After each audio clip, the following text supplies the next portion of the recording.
In October, I reviewed the delightful Turtle Splash from Gigamic, a disc-flicking memory game with a gorgeous jungle setting. And in September, I took a look at Caesar's Empire, an ultra-streamlined network-building game with fantastical tactical choices on every turn. In July, I took a look at Trek 12, a roll-and-write game with unlockable content like a Legacy Light dice roller. These are all really good games, but every now and then, a product comes along which is truly great. A game which will stand the test of time. I don't always spot it immediately. Indeed, the industry doesn't always spot it immediately. Some of these games are slow burns, but others come out the gate like a champ.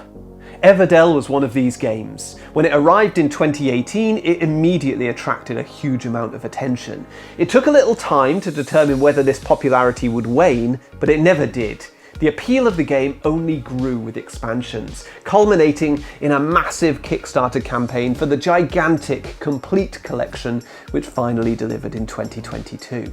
I did a deep dive into the game Everdell a couple of weeks ago, and in that video I said that Everdell was my first game in my Game Design Hall of Fame. And in this video I want to properly launch that Hall of Fame and let you know what it's all about. I'm Adam Porter. I design games and I review them on this channel with a focus on product design. If you like what I do, please subscribe, comment and like the video. I've been reviewing games on this channel for 9 years. It started out with generic reviews, the classic format: intro, rules explanation, final thoughts. Over recent years, I've taken a different tack, focusing less on the rules of a game and more on the design choices which make it engaging, and the product design principles which make it commercially viable.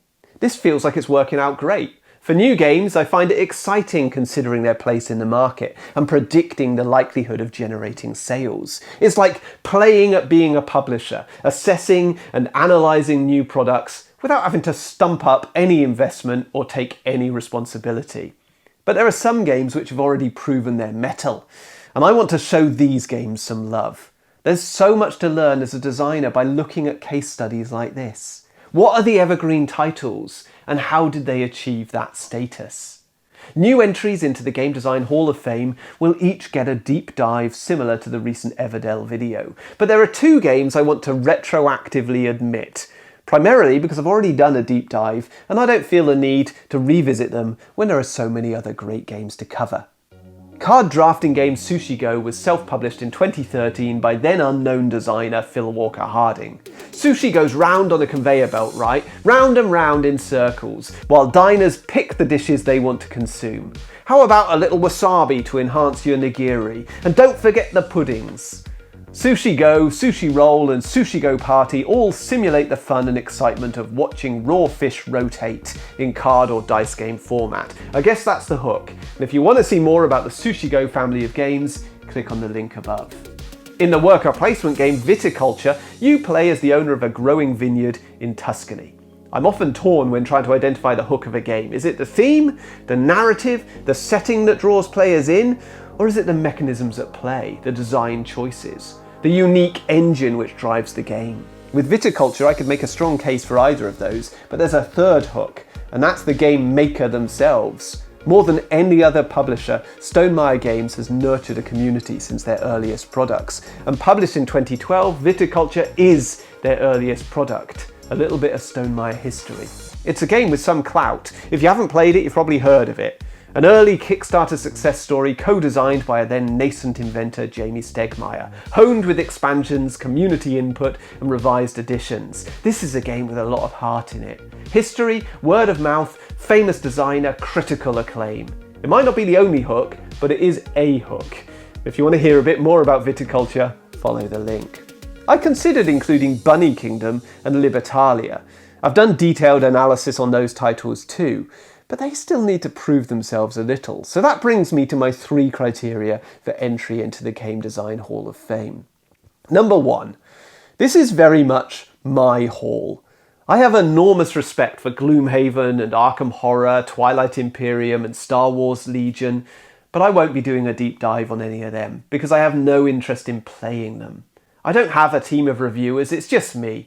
So this is very much the Adam in Wales Hall of Fame. You know what to expect.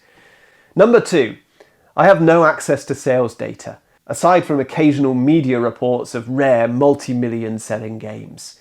But we can deduce that a game has achieved high sales if it receives multiple expansions, and even more so if it remains in print for several years after release. The sad truth is that most games only get a single print run, and then excess stock sits on store shelves for a few months or years before slipping out of gamers' consciousness.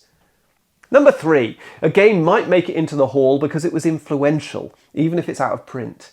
I'm not sure how often I'll invoke this particular rule. Most truly influential games become perennial bestsellers, but the rule's there if I need it. Sushi Go is a proven seller, a massive hit and a great game to boot. It has 2 sequels in Sushi Go Party and Sushi Roll, and I don't see it disappearing anytime soon. This is a modern classic. Viticulture has sold incredibly well. Stegmaier is very open with his sales figures. It's still held in high regard a decade after its initial release, and it received its most recent expansion in 2022.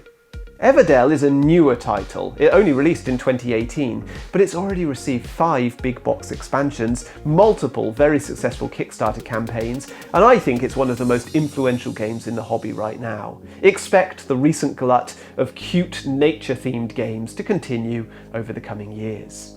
Libertalia doesn't quite make the cut. I love it, and there seems to be a core fan base who feel as I do. And when the game was released in 2012, it garnered much praise, but then it fell out of print for the best part of a decade. I get the impression that sales for Stonemeier's remake were disappointing, and we haven't yet seen an expansion. So I'm going to watch and wait on this one. Bunny Kingdom is one of my favourite games of all time. Released in 2017, it's still in print, and it appears to be one of Yellow's leading products. But it hasn't been rewarded with the wealth of expansions that you'd expect if the game had been a massive hit. The singular expansion, Bunny Kingdom in the Sky, is a fun addition to the game, but it's been pretty much radio silence since then. Again, I'm keeping an eye on it, and if Bunny Kingdom remains in print for a few more years, I'll be delighted to give it a spot. So hopefully, this all explains my rationale. I don't know how often I'll have the time to do these deep dives, but hopefully we'll see a new entry every few weeks, joining the esteemed Everdell, Viticulture and Sushi Go in the Game Design Hall of Fame. And the goal, of course, is that we can learn from these products and apply similar design principles to our own projects to maximise our chances of producing something amazing. What games would you like to see me cover? And do you agree with my choices so far? Let me know in the comments, and until next time, all the best.